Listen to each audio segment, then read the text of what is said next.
진실을 알린 죗값.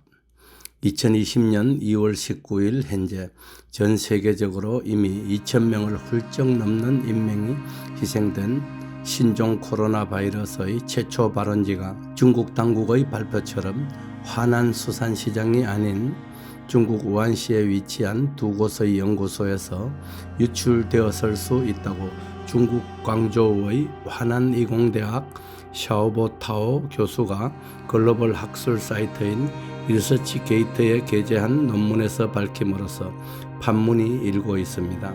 이 논문에서는 신종 코로나가 박쥐에서 중간 숙주인 천상갑을 거쳐 사람에게 전파되었을 가능성보다는 후베이성 우한에 위치한 연구소 두 곳에서 유출되었을 가능성이 크다고 지목한 때문입니다. 그중 한 곳인 우한 바이러스 연구소에서 근무하는 서정리라는 젊은 연구원으로부터 바이러스가 퍼졌을 것이라는 의혹이 퍼졌지만 그는 목숨을 걸고 그런 일이 없다고 부인함으로써 파문은 가라앉았습니다. 샤오 교수는 그러나 우한 바이러스 연구소보다는 우한 질병통제센터가 코로나 바이러스의 진원지일 가능성이 더 커 보인다고 주장했습니다.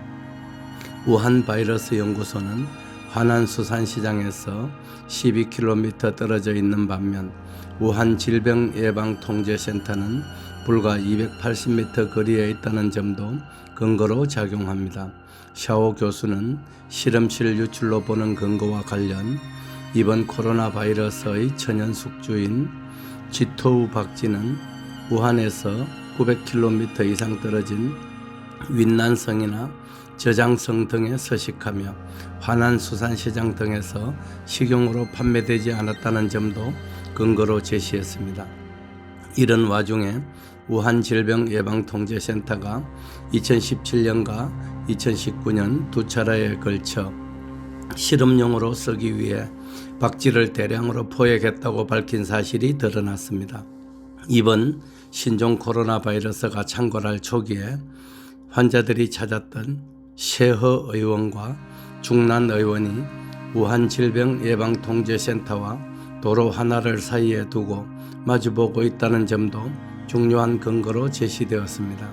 화난수산시장에서는 팔지도 않았던 박쥐가 신종 코로나를 전파시킨 것이 아니라 정부가 운영하는 우한질병예방통제센터가 바이러스를 전파성을 간접적으로 증명하는 것인데 이것이 사실이라면 이웃을 잘못 둔 화난수산시장과 우한 시민들만 애꿎은 피해를 당한 셈입니다. 그런데 정작 중국인들의 화를 더 돋운 것은 2월 15일 중국 국무원 연합예방통제 시스템이 개최한 정례 기자회견에서 과학기술부는 신종 코로나 고위등급 미생물 실험실 생물안전관리 강화에 관한 지도 의견을 발표한 것입니다. 이에 더해서 국가주석인 시진핑조차 2월 14일 생물 안전을 국가안보에 넣으라고 지시하면서 실험실 유출에 대한 의혹을 증폭시켰습니다. 한편 샤오 교수의 논문은 리서치게이트 사이트에서 내려진 상태이며 이 논문을 게재한 샤오 교수의 행방은 묘연한 상태입니다. 이런 가운데 중국의 다큐 감독이었던 후베이성 영화제작소 대외연락부 주임이었던 창카이 55세입니다.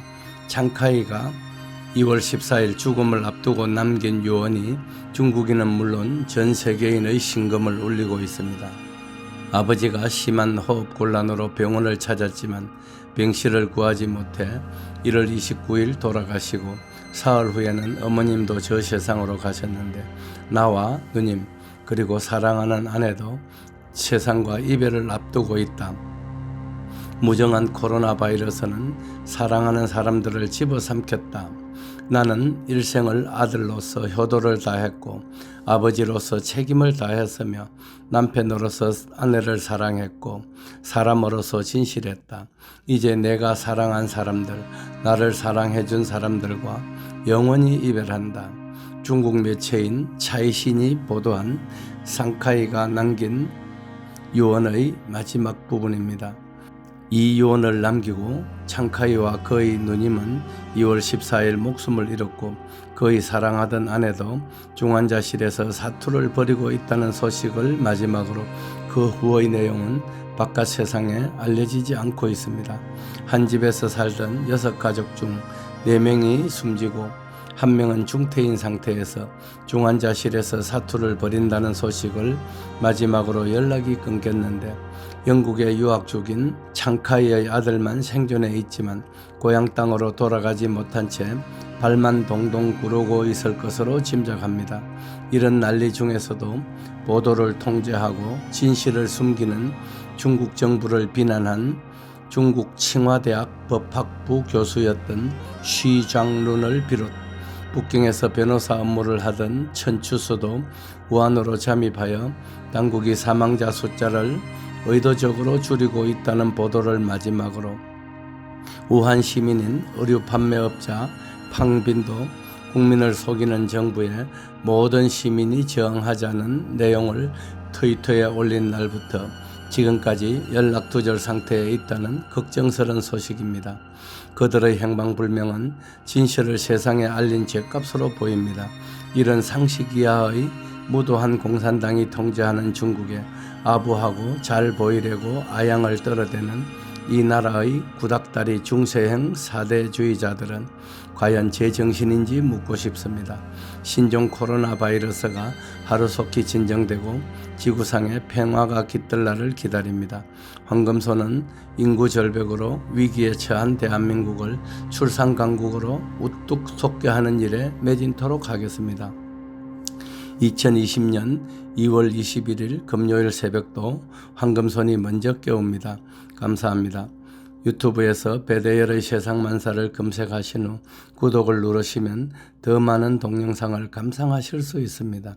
세상을 이롭게 하는 좋은 동영상으로 보답드리겠습니다.